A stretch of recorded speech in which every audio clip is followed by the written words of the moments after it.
সাতক্ষীরার কলারোয়ার চন্দনপুরে ইফতার ও মোনাজাত শেষে র্যালি ও গণসংযোগ। আসসালামু আলাইকুম। এমকে টেলিভিশনের নিয়মিত সংবাদে আপনাদের স্বাগত জানাচ্ছি আমি শারমিন মিনা। এতক্ষণ শুনছিলেন সংবাদ শিরোনাম, এখন ডেস্ক থেকে বিস্তারিত। সাতক্ষীরার কলারোয়া উপজেলার চন্দনপুর ইউনিয়নে ইফতার ও দোয়া মাহফিল শেষে র্যালি ও গণসংযোগ কর্মসূচি অনুষ্ঠিত হয়েছে। রবিবার 22 ফেব্রুয়ারি চন্দনপুর ইউনিয়নের গয়ড়াবাজার এলাকায় এই কর্মসূচি অনুষ্ঠিত হয়।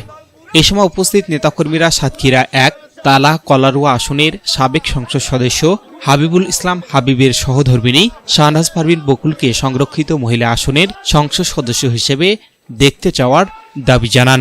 অনুষ্ঠানে প্রধান অতিথি হিসেবে উপস্থিত ছিলেন ইউনিয়ন যুবদলের সভাপতি আবু রায়হান। এছাড়াও উপস্থিত ছিলেন ইউনিয়ন যুবদলের সাধারণ সম্পাদক গাজী শফিউল আলম শফি। কর্মসূচিতে আরও উপস্থিত ছিলেন কৃষক দল, তাঁতি দল, স্বেচ্ছাসেবক দল সহ বিভিন্ন অঙ্গ সংগঠনের নেতাকর্মীরা।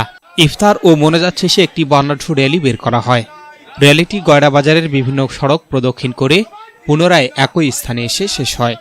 র্যালি শেষে সংক্ষিপ্ত বক্তব্যে বক্তারা বলেন, শাহনাজ পারভিন একজন যোগ্য ও জনপ্রিয় ব্যক্তিত্ব। তাকে সংরক্ষিত মহিলা আসনের এমপি করা হলে এলাকার উন্নয়ন কার্যক্রম আরও বেগবান হবে।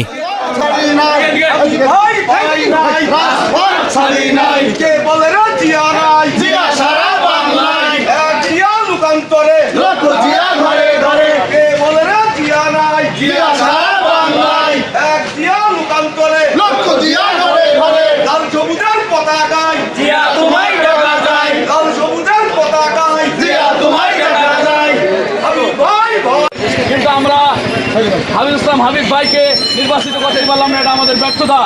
যাই হোক, আমরা আমাদের নেতা তারেক রহমানের কাছে জোর দাবি জানাই যে হাবিব ইসলাম হাবিবের স্ত্রী অ্যাডভোকেট শাহনাজ পারভিন বকুলকে আমরা সংরক্ষিত আসনে এমপি হিসেবে দেখতে চাই। এই বলে আমাদের কথা শেষ করছি। আসসালামু আলাইকুম।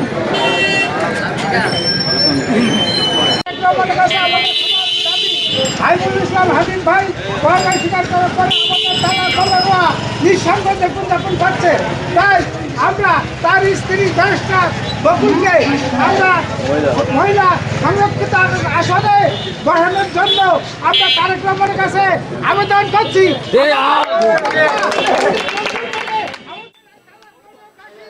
S Rahman, news desk, MK television.